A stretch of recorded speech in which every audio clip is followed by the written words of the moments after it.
Shalom, Bapak Ibu Saudara yang dikasihi Tuhan. Kita bertemu lagi dalam ibadah online GBI Philadelphia, Surabaya. Bagaimana kabarnya hari ini? Tetap semangat, tetap sukacita, tetap berserah dan mengandalkan Tuhan Yesus dalam hidup kita.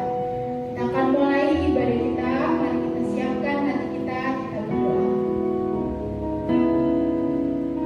Bapa, kami mengucap syukur karena Engkau memberi kekuatan, memberi perlindungan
Sebelumnya kita akan masuk dalam doa.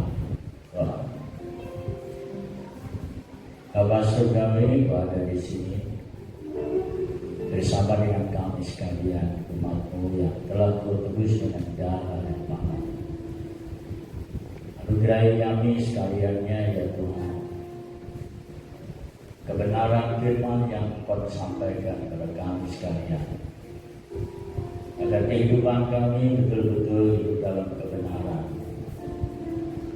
sehingga hidup kami akan menjadi alat kemuliaan Allah sebagai warga surgawi, anak-anak Allah, hidup dalam kesucian, kekudusan, hingga tidak cacat celah dan serupa dan segambar dengan Tuhan Yesus sempurna, sehingga hidup kami ada dalam rancangan Tuhan dari awal sampai akhir, sehingga tidak ada di antara kami yang nantinya waktu Tuhan datang kali kedua tertinggal, tetapi semua akan diangkat ke angkasa bersama-sama sesuai janji ya Tuhan, sehingga dengan demikian kami sekalian menikmati kebahagiaan yang abadi, hidup bersama Allah di surga yang mulia bersama-sama dengan Tuhan dalam kasih-kasih Tuhan.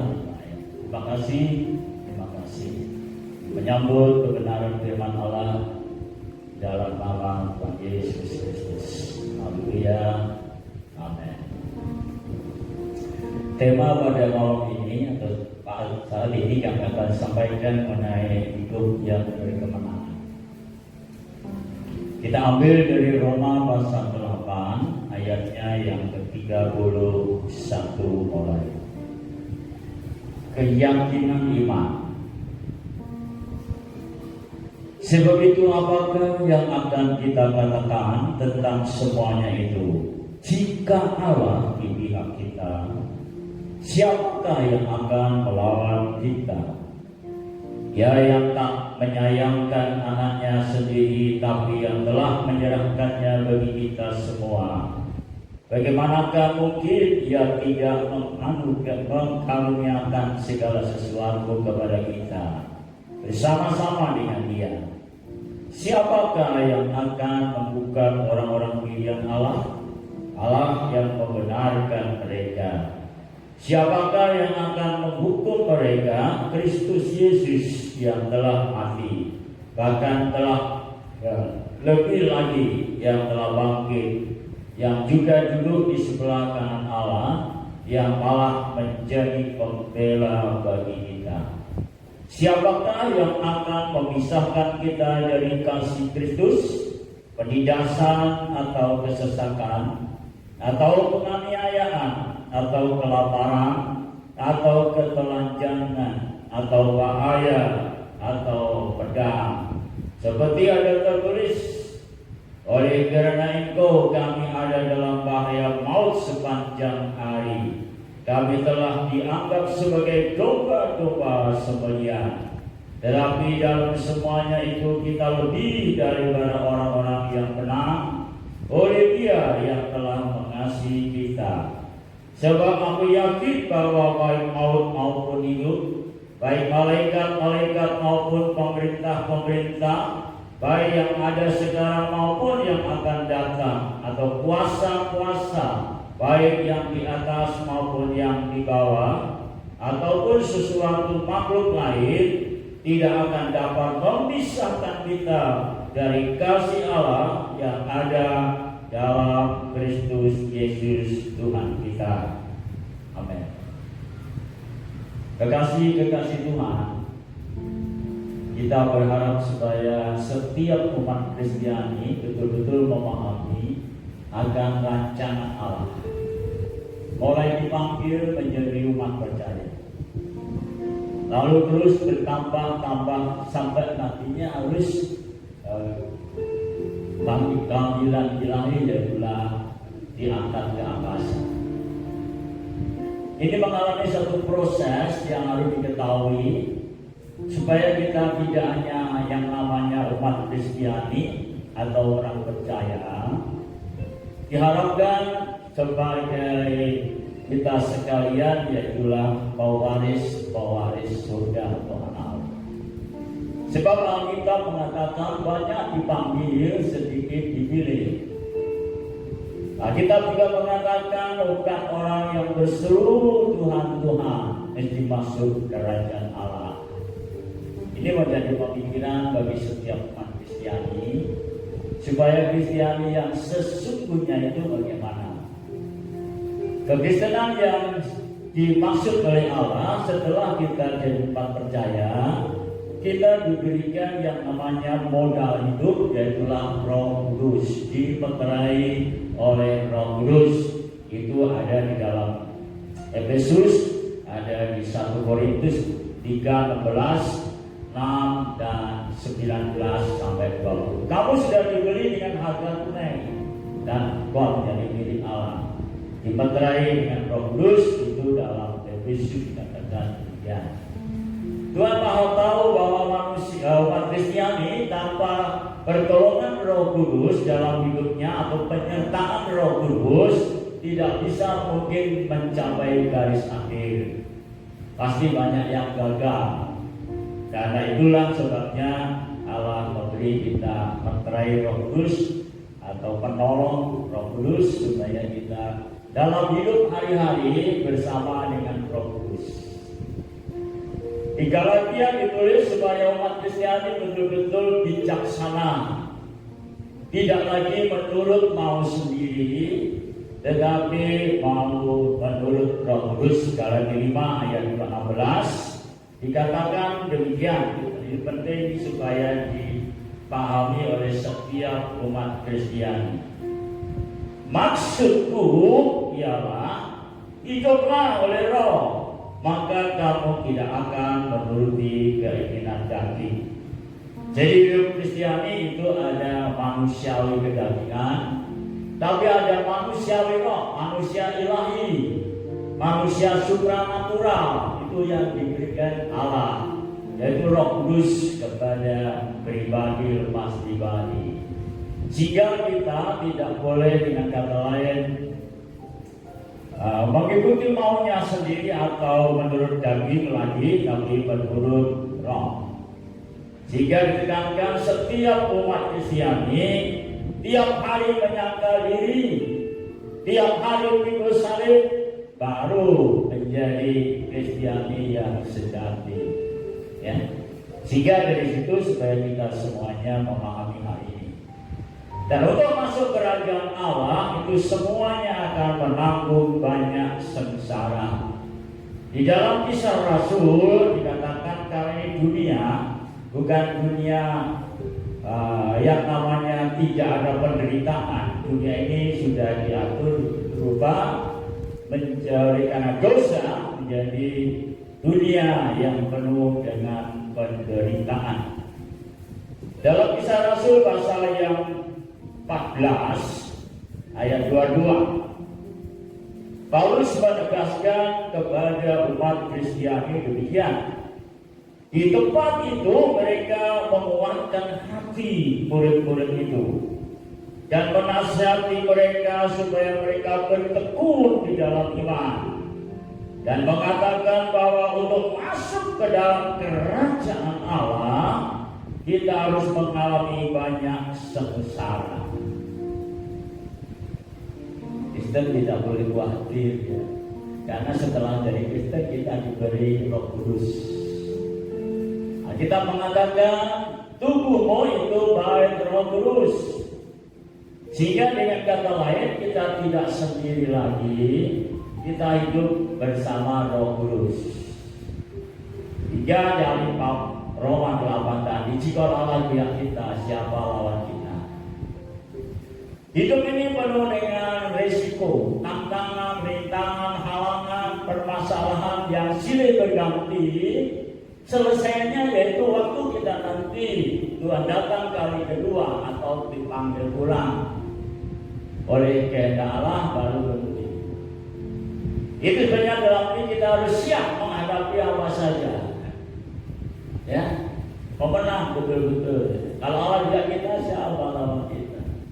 Jangan ada khawatir atau kecil hati. Karena lebih besar yang di dalam kamu dari yang di luar kamu. antara 1 Yohanes 4 ayat yang keempat. Roh Kudus itu melebihi kuasa kegelapan atau setan manapun juga. Sehingga kekristenan yang dipenuhi Roh Kudus dia memiliki keberanian, ya, ngalami apa saja, tidak pernah menyerah, tidak pernah bersungut-sungut, tidak pernah yang namanya patah semangat, terus maju langkah kehidupannya, yang namanya bertekun sampai akhir. Sehingga bertekun dalam pengajaran Rasul, Kisah pasal 2 ayat 42. Tekankan di dalam Kisah pasal para Rasul ayat pasal 2 ayat 42. Mereka bertekun dalam pengajaran rasul-rasul dan dalam persekutuan, dan mereka selalu berkumpul untuk memecahkan roti dan berdoa setelah dibaptis. Sebenarnya dasarnya harus bertekun di dalam Tuhan. Sebabnya jangan sampai lengah atau lalai baca kitab suci, rajin, ya. Tuhan mengendaki anak-anak Allah tak percaya rajin, yang giat, yang bersemangat, yang bersungguh-sungguh. Disebabnya kami berharap jangan sampai kita mengikuti lagi mau sendiri. Yang kita ikuti adalah pimpinan Roh. Hari-hari berdoa, memuji. Peganglah tanganku Roh Kudus, setiap hari ku tak dapat jalan sendiri tanpa Engkau. Bawalah diriku kepada jalan kebenaran, agar ku tidak tersesat mengikuti jalan-Mu. Kudus, dan seterusnya. Jadi mulai pagi dengan kata lain doa fajar, ini nyanyian atau pujian jangan sampai dilupakan. Kita tidak boleh sombong di hadapan Allah. Kita ini adalah perbuatan tangan Allah. Itu sebabnya dalam hal ini penyerahan total kepada Dia yang memanggil, memilih kita supaya kita jadi anak yang dikasihinya, anak yang diperhatikan, anak yang menyenangkan juga, berkenan kepada Tuhan. Sehingga dengan kata lain kita sekalian akan bertumbuh dalam mengasihi Tuhan hari-hari berpekerjaan roh. Jadi kedagingan hadir nantinya dilenyapkan, hilangkan, kita menjadi pribadi yang betul hidup di dalam kekuasaan roh. Sehingga dengan kata lain hari-hari penuh dengan Roh Kudus, dan apa saja yang kita hadapi tidak usah takut. Apa? Roh itu penolong, roh itu menghibur, roh itu dengan kata lain memberi kuasa, roh itu dengan kata lain memberi pendidikan atau pengajaran, memberi ingatan, memberi damai, memberi sejahtera, sukacita. Jadi banyak tertawa aja. Bukan tertawa di buat-buat, tertawa dari hati karena seneng banget. Seneng jawabnya bahasa Inggrisnya marah banget. Ya, jadi kita itu menyenangkan banget, menggirangkan banget. Sebab apa? Dengan kata lain, Allah bersama kita. Ada damai hari-hari, rumah tangga rukun-rukun, kawan-kawan rukun-rukun. Itulah kekristenan yang dikehendaki Allah. Itulah sebabnya Paulus dalam Roma ini menekankan pentingnya hidup di dalam roh. Ya, jangan sampai dengan kata lain hanya orang percaya atau anak Tuhan, tetapi umat percaya atau anak Tuhan yang betul-betul ada tanda, yaitulah Roh Kudus yang menyertai kehidupannya. Ada sukacita, ada gembira, ada sorak-sorai, ada kemenangan hari-hari, sehingga puji-pujian juga selalu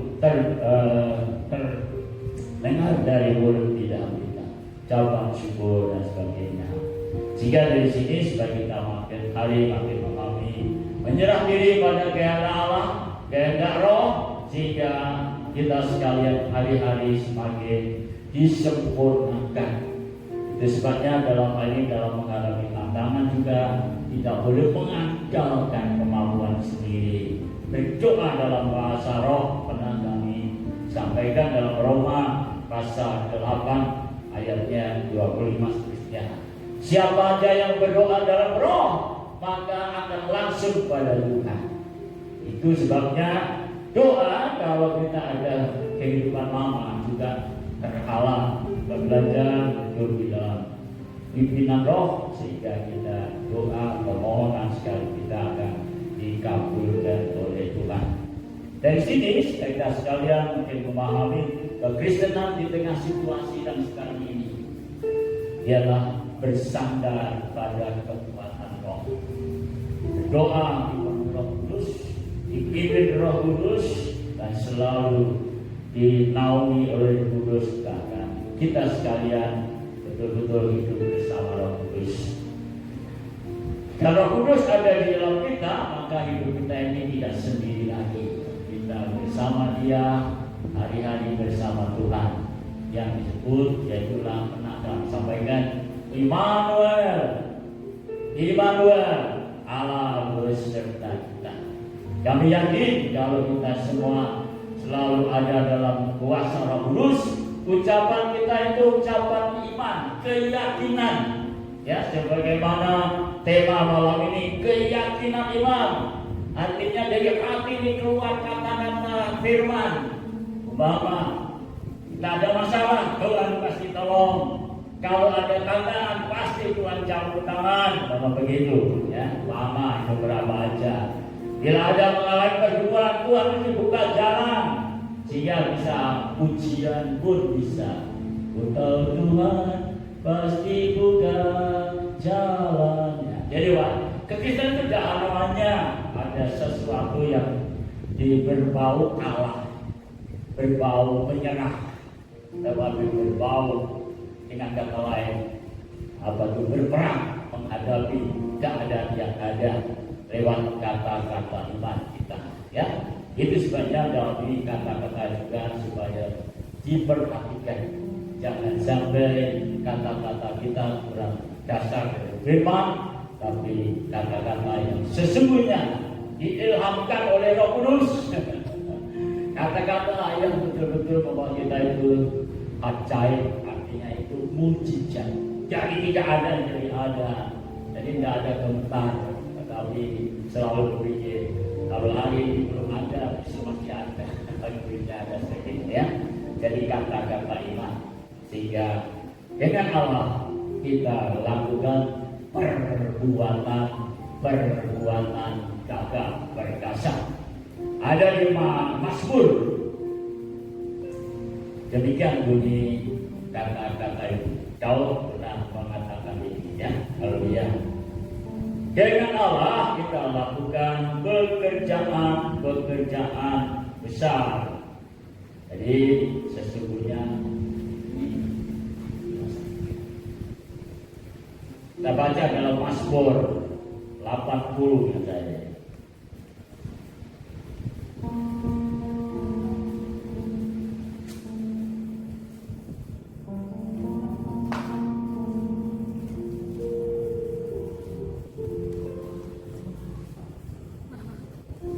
Kata-kata ini supaya kita juga belajar ucapkan dengan kata lain dorongan Roh Kudus, sehingga dengan demikian kita tidak lagi mengucapkan hal-hal yang negatif, tetapi mengucapkan hal-hal yang positif, karena itu kehendak Tuhan dalam kehidupan kita.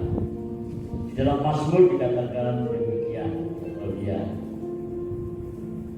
Mazmur pasal 60 ayat 14, dengan Allah akan kita lakukan perbuatan gagah perkasa, sebab Ia sendiri akan menginjak-injak lawan kita. Ini terlebih untuk para pekerja-pekerja, hamba-hamba Tuhan. Jangan gentar oleh keadaan situasi Allah dipenuhi Roh Kudus, ucapannya adalah ucapan keyakinan. Keyakinan itu dasarnya adalah firman dari firman Allah aja. Sehingga hidupnya perlu ditandai mujizat, ya, mujizat. Saya dengan jujur bukan pamer. Sejak pelayanan tahun 65 selalu disertai tanda mujizat, ya. Gereja dari Gedek sekarang dari Gedung. Tapi contoh aja, jiwa-jiwa juga demikian. Dari 2 orang, ya, jemaatnya sekarang ya tidak mau hitung, ya. Sebab tidak boleh menghitung, ya, nanti dimarahi sama Tuhan. Sebab Tuhan bisa menambah-nambah, tidak dari mana aja. Haleluya. Itu sebabnya dalam hal ini adalah kita sekalian mengambil satu keputusan, satu sikap. Aku tidak mau namanya mendukakan Roh Kudus Allah. Ya, itu ada ayatnya dalam Efesusnya. Tidak mau mendukakan Roh Kudus Allah. Haleluya. Jadi kita mau belajar bergaul karir. Jadi Roh Kudus dalam kita itu, kita dalam Tuhan namanya bergaul, bermitra, hidup bersama-sama. Contohnya di Alkitab dalam Perjanjian Lama sudah ada. Henok bergaul dengan Allah, tahu-tahu hidupnya diangkat, tidak ada. Lalu Nuh bergaul dengan Allah, Tuhan bicara, Nuh ada berapa banjir gede. Haleluya, ya.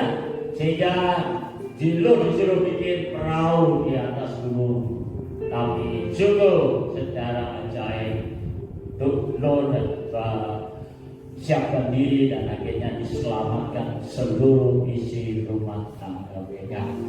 Nuh, istri, anak-anak, menantu semua diselamatkan. Tuhan menghendaki melalui pekerjaan Nuh, jangan sampai ada yang namanya mengalami penghukuman. Karena bagaimanapun juga setiap tiani yang hidup dalam daging akan mengalami penghukuman.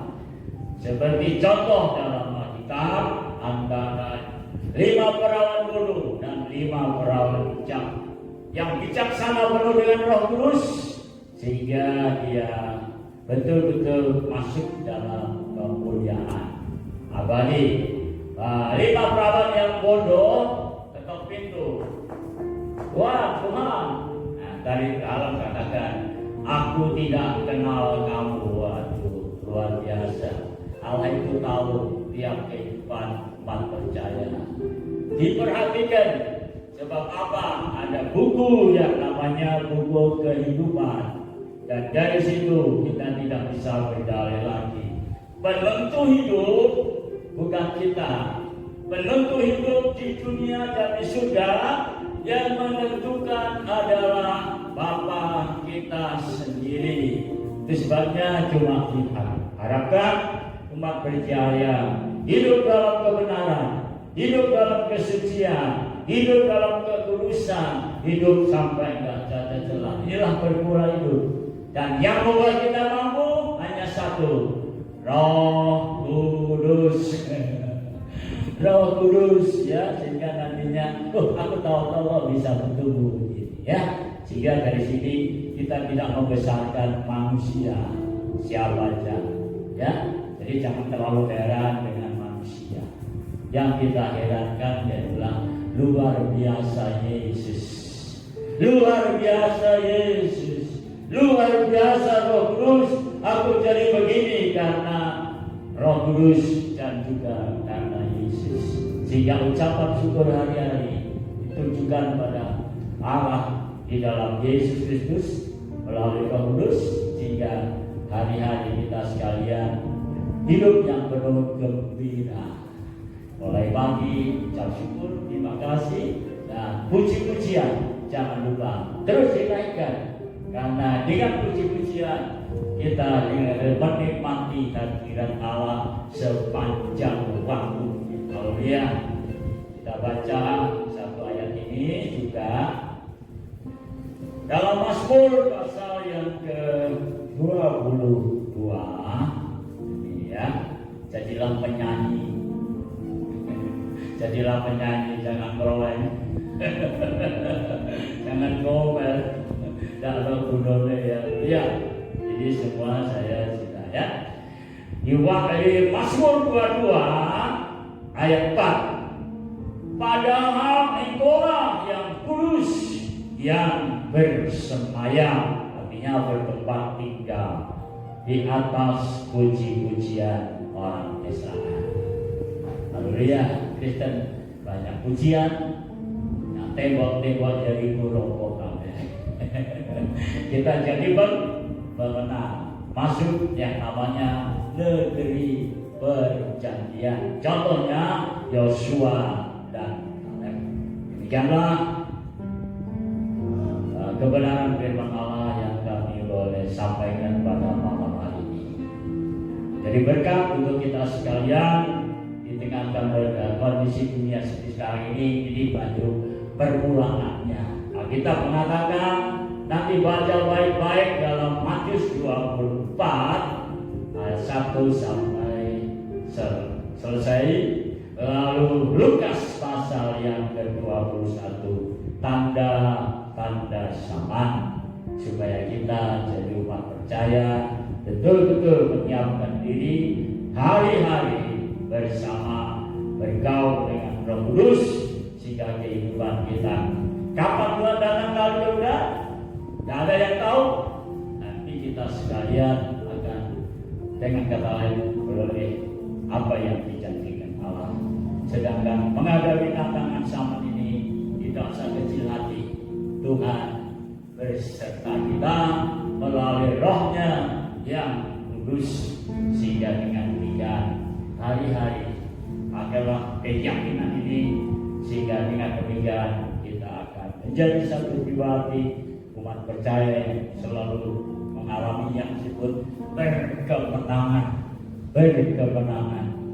Terima kasih. Tuhan berkati. Mari tutup kepala. Segala puji hormat bagi Bapa yang telah memberikan kami kebenaran firman-Nya, mempersenjatai kami dengan dunia, dengan peperangan rohani melawan kuasa kegelapan dan masalah. Kami tahu dengan pasti Tuhan, Kau sudah janji sekali-kali Kau tidak biarkan kami, sekali-kali Kau tidak tinggalkan kami. Engkau akan menyertai kami yang hidup di dalam pimpinan tuntunan Roh Kudus setiap waktu, karena Engkau ada di dalam kami sekalian ya. Terima kasih Immanuel, itulah dasar kehidupan yang harus kita perjuangkan habis-habisan. Jangan sampai kami tinggalkan Tuhan, lupakan Tuhan, jauh dari Tuhan lebih, tapi bertekun di dalam Tuhan bersama Allah setiap mulai pagi sampai sore dan kembali. Hanya bersama Allah kita mengalami janji kemenangan, keberhasilan dari Tuhan. Terima kasih. Kita akan akhiri ibadah kita hari ini. Mari kita angkat satu pujian.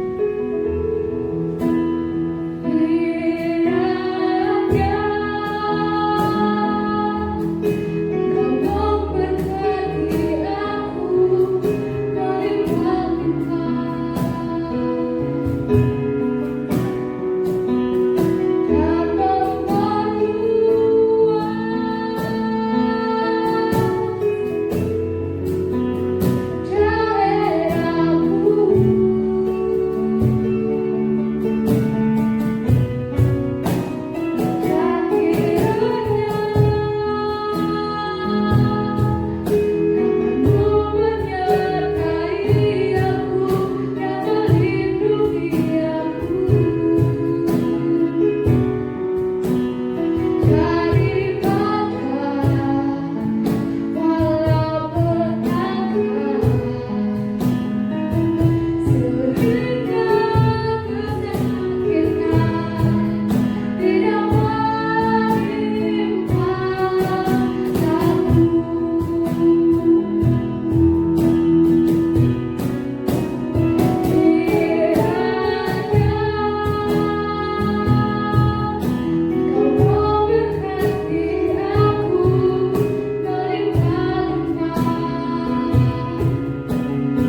pada saat ini sudah memimpin awal hingga selesai.